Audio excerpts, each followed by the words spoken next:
Seja muito bem-vindo e muito bem-vinda ao Seminário Direitos Sociais e Justiça do Trabalho, produzido no âmbito da edição 2020 dos projetos de extensão É Preciso Falar de Política, a Construção da Cidadania pelo Conhecimento, e CIPOMUN, Cidadania e Política no Mundo Virtual, ambos vinculados ao curso de Direito do Centro de Ciências Jurídicas da Universidade Federal da Paraíba. Esse trabalho é fruto da parceria entre os dois projetos e a Associação dos Magistrados do Trabalho da 13ª Região, a AMATRA 13. O nosso seminário é dividido em 4 partes. Nessa primeira parte, trataremos sobre os direitos sociais em sentido amplo, passando pela sua definição, pelos precedentes históricos e também pela forma como eles são tratados na nossa Constituição Federal. Com a palavra, as alunas extensionistas Maria Eduarda Almeida, Vitória Costa, Mariano Nascimento e Bárbara Fiaglio. O que são e para que servem os direitos sociais? Os direitos sociais são garantias cedidas a todos pelo Estado, objetivando melhorar as condições de vida e de trabalho da população em geral, além de concretizar uma equidade social. Eles estão presentes no artigo 6º da Constituição e elencam basicamente tudo aquilo que a nação se compromete a garantir, como, por exemplo, o direito à vida, à saúde, ao trabalho, à alimentação, entre outros. Nesse seminário, demonstraremos que o direito do trabalho surgiu devido a uma série de tratamentos degradantes sofridos pela classe trabalhadora, que é, portanto, titular desses direitos trabalhistas. A necessidade e a importância dos direitos sociais está evidenciada através da análise de alguns momentos históricos importantes. Nos 3 séculos que antecederam a primeira Revolução Industrial, houve um crescente desenvolvimento no comércio internacional da Europa Ocidental, o que originou um contraste. De um lado, havia o crescimento econômico das cidades e dos membros das classes elevadas. De outro, havia a desestruturação da força de trabalho em virtude das baixas oportunidades e salários. Nesse contexto, a falta de trabalho se generalizou a partir do século XVI. Grande parte da massa populacional, agora sem ocupação, se viu obrigada a se deslocar para as cidades, culminando num crescente índice de desemprego, mendicância e miséria. Principalmente na França e na Inglaterra, a monarquia se viu pressionada pelos detentores do poder econômico a tomar medidas drásticas para resolver essa situação, como, por exemplo, a proibição da circulação dessas pessoas pelas cidades, o que negava seus direitos e até mesmo a sua dignidade. A Revolução Americana foi uma luta histórica que colaborou grandemente para a consolidação dos direitos sociais. Cabe lembrar que antes mesmo da Declaração da Independência, as colônias já reservavam em suas constituições escritas capítulos destinados aos direitos fundamentais, que são aqueles que protegem a dignidade humana. A independência de 1776 ocorreu em virtude da insatisfação quanto à política fiscal arbitrária e pelos constantes desrespeitos aos direitos fundamentais dos colonos por parte da monarquia inglesa. A Revolução foi, nesse sentido, uma arma contra as usurpações da tirania. Reparamos na Declaração da Independência a inauguração de princípios democráticos que inauguram a história política moderna, como a inserção do poder que emana do povo no rol dos direitos fundamentais. Consagra-se também direitos inalienáveis, isto é, direitos dos quais não se pode abrir mão, como o direito à vida, à liberdade, ao governo democrático e à busca pela felicidade. Na Constituição de 1787, há uma forte influência do pensamento de John Locke, ao entender que indivíduos são titulares de direitos naturais que nascem com a própria existência humana. Eles são pré-existentes ao Estado e incorporam a missão de direitos fundamentais. Alguns direitos importantes, como a liberdade religiosa, de associação e de expressão, a inviolabilidade de domicílio e a proibição da imposição de castigos cruéis, apareceram posteriormente na forma de emendas constitucionais.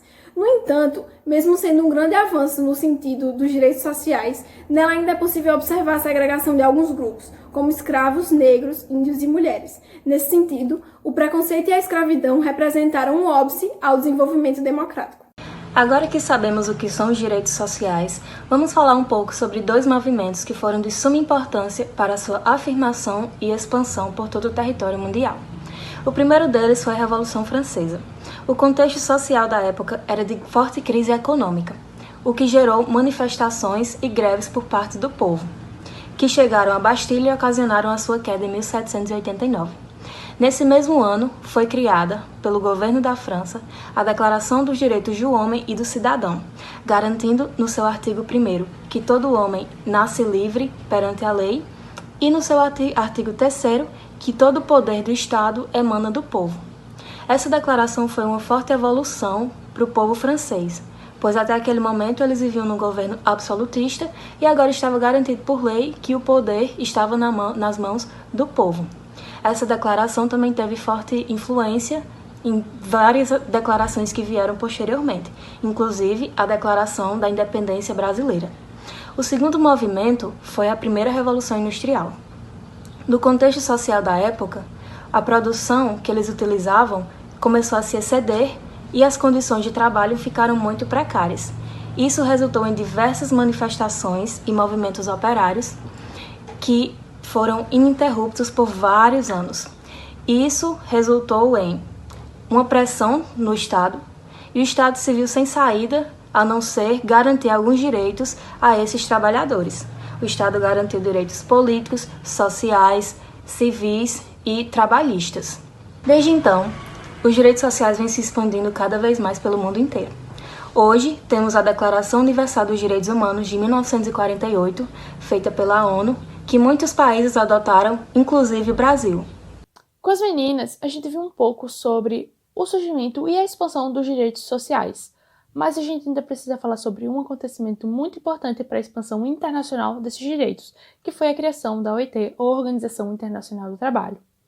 A OIT, ela tem ali suas origens lá na América do Norte e na Europa do início do século XIX, porque, como a gente sabe, foi onde, quando nasceu a Revolução Industrial. E em resposta aos graves danos humanos e graves problemas sociais decorrentes dessa revolução, que surge a ideia da criação de leis internacionais que tratassem sobre questões do trabalho. Essa ideia ela logo foi apoiada por alguns industriais muito importantes e acabou se expandindo. Então a gente vai ver mais ou menos ali na metade do século XIX ganhar força na Europa o movimento pela criação de uma legislação internacional do trabalho e também do movimento sindical, que é justamente o movimento que representa os trabalhadores e que é muito importante para a garantia de seus direitos. Saindo do século XIX e entrando no século XX, a gente tem dois acontecimentos muito importantes para a criação da OIT. O primeiro é a Primeira Guerra Mundial e o segundo é a Revolução Russa de 1917.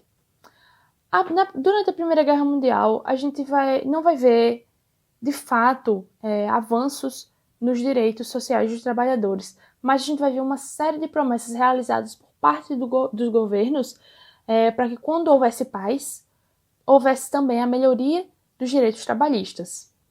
Tendo essa promessa, a gente chega no segundo acontecimento muito importante, que foi a Revolução Russa. E qual a importância disso? A Revolução Russa fez surgir o primeiro regime nacional socialista, que foi a União Soviética. E esse fato despertou esperança nos trabalhadores de todo o mundo para que houvesse uma mudança no sistema de seus respectivos países. Então, diante dessa situação, houve muito temor, houve muito medo por parte dos empregadores da parcela mais rica da sociedade e eles acabaram por ficar mais abertos a cumprir as promessas que foram feitas durante a guerra. Então, a gente tem as promessas feitas na Primeira Guerra Mundial sendo cumpridas após os acontecimentos da Revolução Russa de 1917. Bom, foi diante desse contexto que foi criada em 1919 a Organização Internacional do Trabalho. Tá, mas e como funciona a Organização Internacional do Trabalho? A OIT é responsável pela formulação, aprovação e aplicação de normas internacionais do trabalho, seja por meio de convenções ou de recomendações, que têm justamente o fim de universalizar os direitos sociais. Atualmente, a OIT possui 180 Estados-membros e funciona por meio de negociações entre governos, empregados e patrões dos países membros. Desde a sua criação até hoje, a OIT já aprovou 184 convenções internacionais do trabalho sobre diversos assuntos, desde a erradicação do trabalho infantil até a luta contra o trabalho forçado, a erradicação do trabalho forçado. Então, devido a tais fatores, e por trazer uma discussão bem equilibrada entre todas as partes interessadas, a OIT representou um marco muito grande na garantia universal dos direitos sociais. Agora eu vou falar sobre 6 dos direitos previstos no artigo 6º da Constituição Federal, a começar com o direito à educação. E sobre ele a gente tem o artigo 23, que estabelece que a competência da União, dos Estados, do Distrito Federal e dos municípios proporcionar meios de acesso à educação, a cultura, a tecnologia, a inovação, a pesquisa, sendo que a União ela é responsável por organizar os institutos federais e por financiar os estados e os municípios.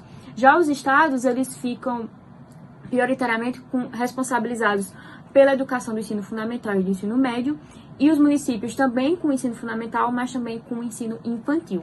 Muito importante a gente falar também de algumas criações do âmbito educacional, como, por exemplo, o Índice de Desenvolvimento da Educação Básica, que é justamente para avaliar o ensino público e, com isso, traçar formas de combater, de superar os desafios da educação brasileira. Muito importante falar também sobre as políticas públicas que ajudam a garantir o direito à educação, como, por exemplo, o ProUni, o Pronatec, o EJA. A gente tem também o Mediotec e muitos outros, justamente para fazer com que o direito à educação seja garantido dessas formas, tá? Muito importante também nesse viés falar sobre o Fundeb. O Fundeb é um fundo de investimento voltado para a educação e sua defesa é importante porque sem ele os recursos de investimento nesse aspecto, no aspecto educacional, são diminuídos significativamente. Por isso que defendê-lo é tão importante. Indo agora para o direito à saúde. No direito à saúde, a gente tem que ele foi colocado como universal com a reforma sanitária, o movimento reforma sanitária que nasceu no contexto de luta contra a ditadura militar. E essa mesma reforma sanitária culminou na criação do SUS, que é o Sistema Único de Saúde. E graças a ele é extremamente importante, um dos mais complexos sistemas de saúde do mundo.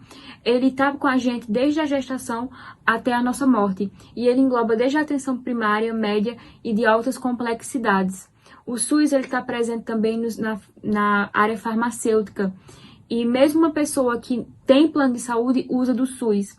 Porque, por exemplo, quando a gente come, a gente também está usufruindo do SUS porque ele tem ligação com a Anvisa, que é quem regulamenta e fiscaliza os alimentos. A gente usa o SUS quando sofre um acidente de trânsito, por exemplo. Por isso que defendê-lo, sobretudo agora que ele está sendo ameaçado por discursos, é tão importante. Agora a gente vai para o direito ao trabalho. No trabalho, a gente tem que esse direito é muito marcado por lutas ao longo da sua história e que ele é fundamental para uma existência digna. No que se refere à história, a gente tem que em 1917 houve uma greve geral, onde os operários reivindicavam por melhores condições de trabalho, melhores salários, férias, fim do trabalho infantil, garantias que só foram ser respeitadas com a CLT, que será abordada mais adiante. Agora, sobre Seguridade Social ou Segurança Social, a gente tem que isso é um conjunto de políticas sociais cujo fim é amparar o cidadão em casos de velhice, desemprego e doença. Os pilares da Seguridade Social são 3. A saúde, que tem clara relação com o direito à saúde que eu já comentei, a assistência social e a previdência social. A previdência ela tem um caráter contributivo e compulsório, é para os trabalhadores que contribuem, e isso garante alguns benefícios previdenciários, como aposentadoria por invalidez, por idade, por tempo, também tem o salário família, por exemplo, o auxílio doença, tudo isso são benefícios. No que se refere à assistência, ela pode existir de duas formas. No que se refere à proteção à maternidade e à infância e à assistência aos desamparados. E a assistência, ela não tem um caráter contributivo, é para qualquer um que precisar desse direito. Muito obrigada por ter assistido a primeira parte do nosso seminário. Nesse vídeo, nós aprendemos que os direitos sociais são garantias cedidas a todos do Estado com o objetivo de melhorar as condições de vida e de trabalho da população em geral. Vimos ainda que os direitos sociais surgiram num contexto revolucionário e que eles são amplamente resguardados pela nossa Constituição Federal. Fiquem ligados, pois no próximo vídeo trataremos sobre o direito do trabalho e quem o resguarda. Muito obrigada e até lá!